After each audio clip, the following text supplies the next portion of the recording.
Hello everybody, welcome to the channel. My name is Swapnil Phondekar and today I like to show you these birds. These are known as black ibis and this comes in this month of December here in Chorao village of North Goa. This is also known for its bird sanctuary and many of such birds can be seen over here at this time of the year, and even throughout the year some birds can be seen over here.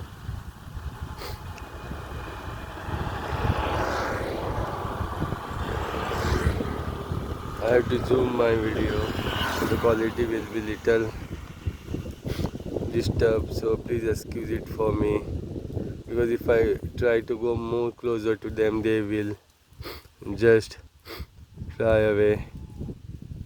See how beautiful they are finding their prey, their food in these paddy fields. These are Khazan lands and salty water comes into this field.